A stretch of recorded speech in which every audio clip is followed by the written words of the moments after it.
सेतु निर्माण। ये सुनकर हनुमान ने रघुनाथ जी से कहा, भगवान, मैं समुद्र लांघ कर लंका में गया था। वहां सीता जी का दर्शन करके लंकापुरी को जलाकर यहाँ आ रहा हूँ। ये सीता जी की दी हुई चूड़ामणि लीजिए।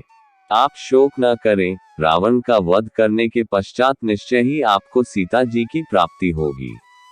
श्री रामचंद्र जी उस मणि को हाथ में ले विरह से व्याकुल होकर रोने लगे और बोले, इस मणि को देखकर ऐसा जान पड़ता है मानो मैंने सीता को ही देख लिया।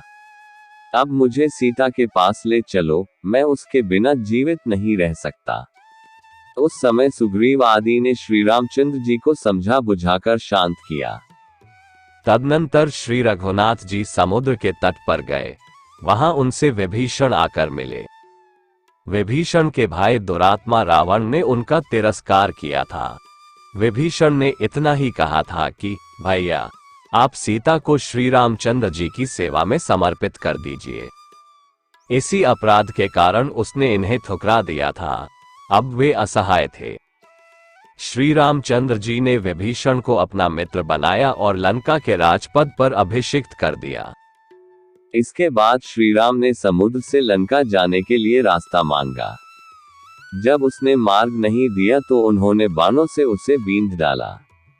अब समुद्र भयभीत होकर श्री रामचंद्र जी के पास आकर बोला, भगवान, नल नील के द्वारा मेरे ऊपर पुल बंधाकर आप लंका में जाइए। पूर्व काल में आप ही ने मुझे गहरा बनाया था। ये सुनकर श्री रामचंद्र जी ने नल के द्वारा वृक्ष और शिलाखंडों से एक पुल बंधवाया और उसी से वे वानरों सहित समुद्र के पार गए। वहां सुवेल पर्वत पर पड़ाव डालकर वहीं से उन्होंने लंकापुरी का निरीक्षण किया। तदनंतर श्री रामचंद्र जी के आदेश से अगध रावण के पास गए और बोले, रावण, तुम जनक कुमारी सीता को ले जाकर शीघ्र ही श्री रामचंद्र जी को सौंप दो, अन्यथा मारे जाओगे। ये सुनकर रावण उन्हें मारने को तैयार हो गया।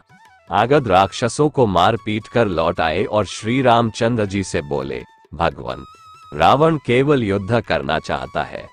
आगध की बात सुनकर श्री राम ने वानरों की सेना साथ ले युद्ध के लिए लंका में प्रवेश किया।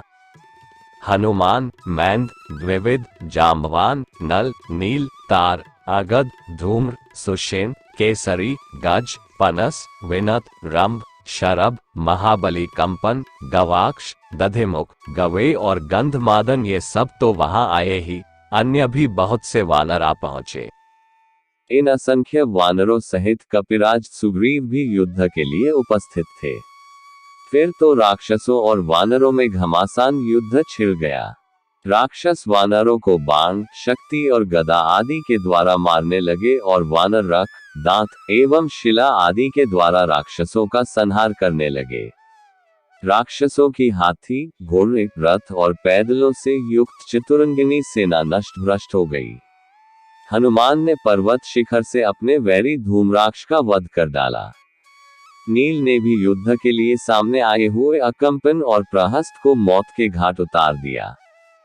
श्री राम और लक्ष्मण यद्यपि इंद्रजित के नागास्त्र से बंध गए थे, तथापि गरुड़ की दृष्टि पड़ते ही उससे मुक्त हो गए।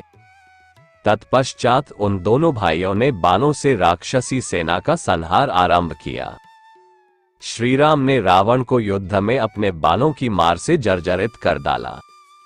इससे दुखित होकर रावण ने कुंभकर्ण को सोते से जगाया। जागने पर कुंभकर्ण ने 1000 घड़े मदिरा पीकर कितने ही भैंस आदि पशुओं का भक्षण किया। फिर रावण से कुंभकर्ण बोला, सीता का हरण करके तुमने पाप किया है।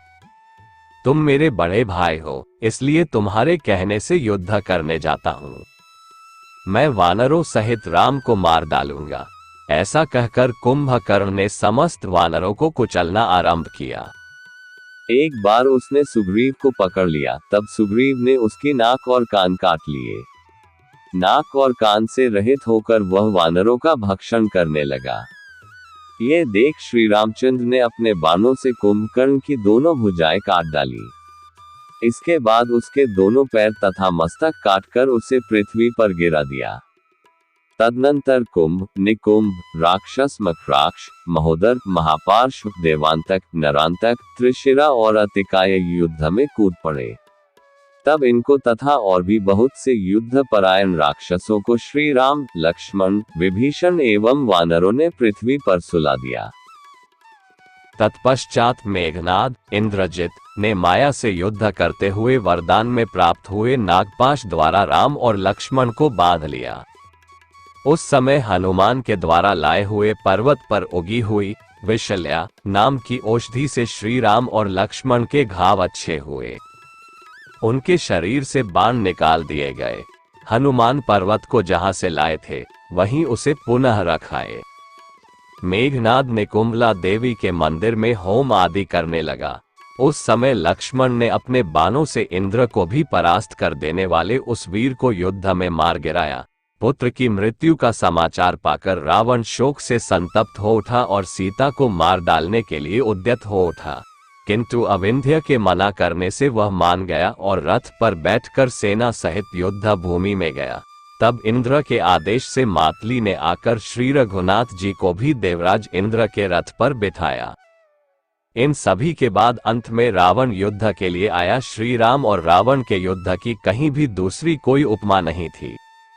रावण वानरों पर प्रहार करता था और हनुमान आदि वानर रावण को चोट पहुंचाते थे। जैसे मेघ पानी बरसाता है, उसी प्रकार श्री रघुनाथ जी ने रावण के ऊपर अस्त्र शस्त्रों की वर्षा आरंभ कर दी। उन्होंने रावण के रथ, ध्वज, अश्व, सारथी, धनुष, बाहु और मस्तक काट डाले। काटे हुए मस्तकों के स्थान पर दूसरे नए मस्तक उत्पन्न हो जाते थे।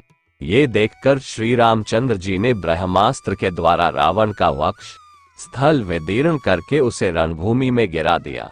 उस समय मरने से बचे हुए सब राक्षसों के साथ रावण की अनाथ स्त्रियां विलाप करने लगी। तब श्री रामचंद्र जी की आज्ञा से विभीषण ने उन सबको सांत्वना दी। रावण के शव का दाह संस्कार किया।